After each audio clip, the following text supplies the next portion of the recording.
नमस्कार, मैं रंजय कुमार और आप देख रहे हैं DS4। एक खबर आ रही है कि अजीत अंजुम के ऊपर जो है FIR हो गई है। अजीत अंजुम बिहार में खबर कर रहे थे। बिहार के बेगूसराय में जो वहाँ SIR की प्रक्रिया चल रही है उसको लेकर उन्होंने एक वीडियो बनाया और अपलोड किया, जिसमें उन्होंने ये बताया कि कैसे आधे अधूरे फॉर्म भरे जा रहे हैं। अब उसको लेकर जो है उन पर FIR हुई है। चुनाव आयोग ने भी इस पर जानकारी दी थी और उस पर उन्होंने वीडियो अपलोड किया। भाटी सर, क्या कहना चाहेंगे? जिस प्रकार से अजीत अंजुम जी पर केस हुआ है, वो एक वीडियो उन्होंने अपलोड किया SIR की प्रक्रिया में, बताया उन्होंने कि आधा अधूरा सब कुछ किया जा रहा है, तो अब उन पे FIR हो जा रहा है। देखिए, मेन स्ट्रीम मीडिया को तो बीजेपी ने बर्बाद कर ही दिया है। मेन स्ट्रीम मीडिया तो अपने आर्थिक लाभ के लिए पूरी तरह उनके सामने नतमस्तक हो चुका है, सरकार के सामने और प्रधानमंत्री के सामने। तो वो तो कोई खबर दिखाते नहीं है। अब जो पत्रकारिता हो रही है वो केवल ये यूट्यूब चैनल या न्यूज़ पोर्टल कर रहे हैं। जो छोटे छोटे यूट्यूब चैनल जो पत्रकार खुद चला रहे हैं, वो पत्रकारिता कर रहे हैं। अब इन सबको डराने के लिए इस तरह की कार्रवाई सरकार करती है। अजीत अंजुम के वीडियो में ऐसा कुछ भी नहीं है कि जिस पे FIR बनती हो, जिसमें अपराध बनता हो, कोई भारतीय कानून का उन्होंने उल्लंघन किया हो, कुछ भी ऐसा नहीं है। वो दबाव दे के किसी से जो वहाँ कोई BLO हैं और ये जानबूझ के एक मुस्लिम BLO को पकड़ा गया और उससे ये FIR कराई गई है। तो ये सरकार की तानाशाही का प्रतीक है और मीडिया का गला दबाने का, गला रोकने का, उनकी आवाज़ रोकने का प्रयास है। अब हालात ये हो गए हैं कि उत्तर प्रदेश में बरेली में भी एक FIR हुई है एक टीचर के खिलाफ। वो टीचर खाली एक गीत बच्चों को से गवा रहा था कि तुम कांवड़ लेने मत जाना और शिक्षा पाना, अच्छी शिक्षा पाना। शिक्षा के लिए प्रेरित करना कब से अपराध हो गया इस देश में। उत्तर प्रदेश सरकार 27,000 प्राइमरी स्कूलों को बंद करने जा रही है और कांवड़ियों के ऊपर फूल बरसवाने की व्यवस्था की जा रही है हेलीकॉप्टर से। तो ये अंधविश्वास को, पाखंड को बढ़ावा देने और शिक्षा को बर्बाद करने का, शिक्षा बर्बाद है, चिकित्सा क्षेत्र में भी सरकारी अस्पतालों को बर्बाद किया जा रहा है ताकि इन्हें प्राइवेट हाथों में दिया जा सके, इनका निजीकरण किया जा सके। और उनके खिलाफ जो भी आवाज़ उठाता है, अब ये बिहार में जो हो रहा है ये प्रयोग बीजेपी लगभग सभी राज्यों में करती है। उत्तर प्रदेश में भी किया, महाराष्ट्र में भी किया कि विपक्ष की वोट काट दी जाती हैं किसी न किसी बहाने से और अपनी फर्जी वोट बना लिया जाती हैं। फिर जिस दिन मतदान होता है उस दिन विपक्ष, जहां विपक्ष का ज़्यादा असर होता है, वो पुलिस लगा दी जाती है। ID चेक करने के नाम पर वोट मतदान धीमा कर दिया जाता है और अपने पक्ष में दूसरे बूथों पर फर्जी मतदान कराया जाता है। फिर काउंटिंग में बेईमानी की जाती है और कई जगह तो ये हुआ है कि जीता एक कैंडिडेट है, सर्टिफिकेट दूसरे को दे दिया। तो ये बीजेपी के हथकंडे हैं। अब इनके खिलाफ पूरा विपक्ष और निष्पक्ष मीडिया दोनों मिलकर आवाज़ उठा रहे हैं, तो FIR वगैरह तो झेलनी पड़ेंगी। भाटी जी, एक सवाल है कि मोदी सरकार में कैबिनेट मंत्री हैं नितिन गडकरी साहब। वो एक तरफ बयान देते हैं कि हमें ऐसे लोगों की ज़रूरत है जो सरकार को कटघरे में खड़ा कर सके। अजीत अंजुम वैसे व्यक्ति हैं, जब भी कोई ऐसा काम होता है जहां अगर व्यवस्था में कोई लूप होल है तो उस पर वो खबरें करते हैं और उन्होंने किया भी है, तो उन पर FIR। तो खुद मोदी सरकार के जो मंत्री हैं वो ऐसी बात कर रहे हैं कि अगर ऐसी कुछ होते तो ऐसा काम करें, और लेकिन उन पर FIR हो रहा है।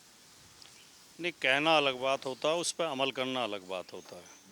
ये तो मुझे 2014 का मोदी जी का भाषण भी याद है। मोदी जी ने 2-3 बातें कही थी कि मैं राजनीति को अपराध मुक्त कर दूंगा और राजनीति को भ्रष्टाचार मुक्त करूंगा। संसद में कोई अपराधी चुन के ना आए, आपराधिक किस्म का व्यक्ति, ऐसी व्यवस्था करूंगा और चुनावी चंदे में ट्रांसपेरेंसी लेके आऊँगा, पारदर्शिता लेके आऊँगा। लेकिन हुआ क्या हुआ, उसके उलट भारतीय जनता पार्टी के सांसदों में अपराधियों की संख्या बढ़ गई। अब तमाम अपराधियों को टिकट दे रहे हैं और चुनावी चंदे के लिए इलेक्टोरल बॉन्ड लेकर आए, जिसमें न देने वाली पार्टी का नाम बताया जाता था न लेने वाली पार्टी का, और सुप्रीम कोर्ट ने उसे अवैध बताया। सुप्रीम कोर्ट ने उस पर रोक लगाई। इसके बावजूद भी इन्हें शर्मिंदगी नहीं हुई, इन्होंने एक शब्द तक खेद का नहीं बोला कि भाई हमसे गलती हुई। तो ये चल रहा है। चंडीगढ़ में जो हुआ था नगर निगम के चुनाव में, वो सबने, पूरे देश ने देखा कि जो रिटर्निंग ऑफिसर था वो खुद बैलेट पेपर रिजेक्ट कर रहा था पेन से, और अगर वो CCTV फुटेज ना मिली होती तो कुछ भी पता नहीं चलता। तो एक जगह CCTV फुटेज मिल गई है तो हर जगह इस तरह की बेईमानी करते हैं। और उसे भी फिर चुनाव आयोग ने या चुनाव अधिकारियों ने कैंसिल नहीं किया चुनाव को, उसे भी सुप्रीम कोर्ट ने कैंसिल किया और तब दोबारा चुनाव हुए। तो ये इस तरह की इनकी कथनी और करनी में अंतर है। देखिए, लोकतंत्र में अगर विरोध की आवाज़ें दबाई जाती हैं तो लोकतंत्र का कोई अर्थ ही नहीं रहता। लोकतंत्र के लिए ज़रूरी है निष्पक्ष मीडिया, मजबूत विपक्ष और जागरूक नागरिक। ये 3 शर्तें लोकतंत्र की अनिवार्य शर्तें हैं। अगर मीडिया आवाज़ नहीं उठा पा रहा है या विपक्ष आवाज़ नहीं उठा पा रहा है या नागरिकों को बहकाया जा रहा है धर्म के नाम पे, जाति के नाम पर या रुपये और शराब दे के वोट हासिल की जा रही है, तो ये तीनों लोकतंत्र के लिए घातक हैं। सर, मीडिया को लेकर भारत में लगातार सवाल उठ रहे हैं। अगर हम बिहार की बात करें, विपक्ष के नेता हैं तेजस्वी यादव, अभी कुछ दिनों पहले जो है इन्होंने मीडिया को जम के लताड़ा। अगर पिछले कुछ सालों की बात करें तो इतना ज़्यादा जो है आक्रामक रूप से मीडिया पर किसी ने नहीं बोला है। जिस प्रकार से उन्होंने सीधे सीधे बायकट की भी बात कही कि अगर आप लोग सही नहीं सुधरोगे तो अपने समर्थकों से ऐसा कहूँगा। तो एक तरफ तो तेजस्वी यादव हैं जो मीडिया को लताड़ रहे हैं, दूसरी तरफ जो है कि मीडिया अपना काम कर रहा है तो उन पर केस हो रहा है। तो ये कौन सी स्थिति है, कौन किसकी बात कर रहा है, क्या हो क्या रहा है? नहीं, मीडिया 2 हिस्सों में बट गया नहीं, एक गोदी मीडिया और एक निष्पक्ष मीडिया। जो निष्पक्ष मीडिया है, तमाम जनवादी ताकतें, एक तेजस्वी यादव की बात नहीं है, जो भी जनवादी और लोकतांत्रिक ताकतें हैं देश की, चाहे वो राजनीति के क्षेत्र में हो चाहे गैर राजनीतिक हो, वो सब निष्पक्ष मीडिया और निष्पक्ष पत्रकारों के समर्थन में है और जो गोदी मीडिया है उसके विरोध में है। मैंने ये देखा है और आपने भी देखा होगा, मेरा निजी अनुभव है कि कहीं आंदोलन होता था, किसान का, मजदूर का, छात्रों का, महिलाओं का, कहीं आंदोलन होता था, कहीं लोग धरने पर बैठे होते थे, कहीं नारे लग रहे होते थे और एक पत्रकार पहुंच जाए और उन्हें पता लगे कि ये पत्रकार हैं, तो उसके लिए कपड़ा बिछाते थे बैठने के लिए या कुर्सी देते थे और दौड़ दौड़ कर चाय पानी लाते थे। पत्रकार को इतना सम्मान मिलता था किसी भी आंदोलन में। आज क्या हो रहा है, आज आंदोलन में पत्रकार पहुंच जाए, जो मेन स्ट्रीम मीडिया जिसे कहते हैं, न्यूज़ चैनलों के ये आईडी लेके माइक लेके पहुंच जाए तो लोग नारे लगाने शुरू कर देते हैं, गोदी मीडिया वापस जाओ। जी हाँ, ऐसा ये हालात किसने बनाए हैं, इसके लिए कौन जिम्मेदार है? इसके लिए ये मीडिया चैनल ही जिम्मेदार हैं। इन्होंने हालात ये कर दिए हैं कि जो सरकार के खिलाफ बोलता है उसे ही देशद्रोही घोषित कर देते हैं, उसे धर्म विरोधी, सनातन विरोधी और बिका हुआ और किराए का और आतंकवादी और खालिस्तानी और पाकिस्तानी ये एंकर बताते हैं। अपने चैनल डिबेट में नहीं बोलने देते विपक्ष के लोगों को, सरकार के खिलाफ सुनना नहीं चाहते। एक एंकर तो खुल के ये बोल रही थी, मेरे प्रधानमंत्री के खिलाफ मैं कुछ नहीं सुन सकती। जब एंकर ये बोलेगा कि मैं मेरे प्रधानमंत्री के खिलाफ नहीं सुन सकती, तो वो मीडिया कहाँ बचा? वो तो पक्ष हो गया। तो ये मीडिया के भी 2 हिस्से हो गए, एक हिस्से का सम्मान लोगों में है और दूसरे हिस्से से लोग नाराज हैं। तो सर, ये जो पिछले अगर लगातार हम देखते हैं 10 सालों मीडिया पे जो है नियंत्रण हमेशा से रहा है कि सरकार कुछ ना कुछ करती रही है, लेकिन जिस प्रकार से अभी चुनाव आयोग जो है, चुनाव आयोग एसआईआर की प्रक्रिया कर रहा है, हमने देखा कि मेन स्ट्रीम मीडिया जो है वो चुनाव आयोग का पक्ष रख रहा है, चुनाव आयोग अपनी तरफ से कोई बात नहीं कर रहा है। इस पर क्या कहना चाहेंगे आप? देखिए, मीडिया एक ऐसा संस्थान है, ऐसा बिजनेस है जो साख पे चलता है, विश्वास पर साख पे चलता है। जिसकी साख नहीं बचेगी वो ख़त्म हो जाएगा और ये काफ़ी हद तक अभी लोगों ने देखना बंद कर दिया इन चैनलों को।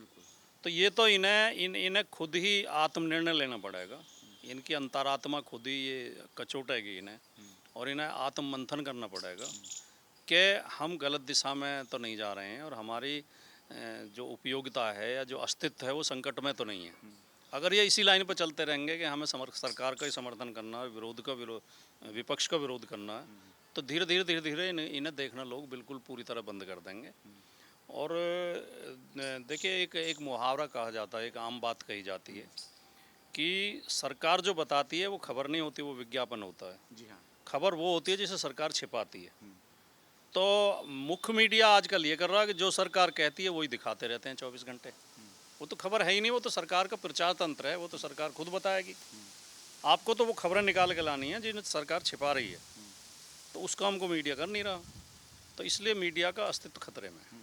सर, हमारा एक आखिरी सवाल रहेगा। मीडिया में बहुत सारे लोग काम कर रहे हैं। अजीत अंजुम जी हैं, उन्होंने खबर की उन पे एफआईआर हो गई। मुकेश चंद्राकर छत्तीसगढ़ में, जो कि एक सड़क में जो गड़बड़ियाँ थी, जो उसमें घोटाला था, उस पर उन्होंने खबर की थी, उनकी हत्या कर दी गई। तो एक तरफ तो मीडिया को कोसा भी जा रहा है और जो लोग अच्छा काम कर रहे हैं उनको जो है गोली भी लग रही है, उन पर हमले भी हो रहे हैं। तो ऐसे में भारत में आखिर मीडिया अपनी साख कैसे बचाएगा, कैसे काम करेगा, क्या लगता है आपको? नहीं, ये हमले होना, उत्पीड़न होना, शोषण होना, मुकदमे होना, ये तो चलता ही रहता है। ये तो जो सच्चाई के रास्ते पर आदमी चलेगा उसे इन्हें झेलने के लिए तैयार रहना चाहिए।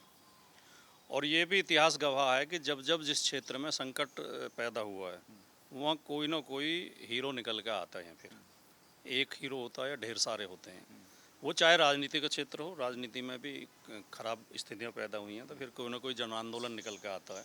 कोई ना कोई नेता, जैसे 1975 में जेपी निकल के आए थे। पत्रकारिता के क्षेत्र में भी यही है, जब हालात ज़्यादा ख़राब हो गए हैं तो अब बहुत सारे नए नए पत्रकार और अच्छे पत्रकार निकल के सामने आ रहे हैं जिनके काम को पसंद किया जा रहा है। तो कोई चीज़ कभी ख़त्म नहीं होती है, चलती रहती है। ख़राब चीज़ें भी चलती रहती हैं, उनके समानांतर अच्छी चीज़ें भी चलती रहती हैं। हाँ, ये अलग बात है कि कभी अच्छाई बढ़ जाती है, कभी बुराई बढ़ जाती है। जीत आखिर में अच्छाई की होती है। सर, आपने अपना कीमती समय दिया, बहुत बहुत धन्यवाद। तो हमारे साथ बात कर रहे थे भाटी सर, और जिस प्रकार से अजीत अंजुम पे एफआईआर हुई है, एसआईआर को लेकर उन्होंने वीडियो अपलोड किया।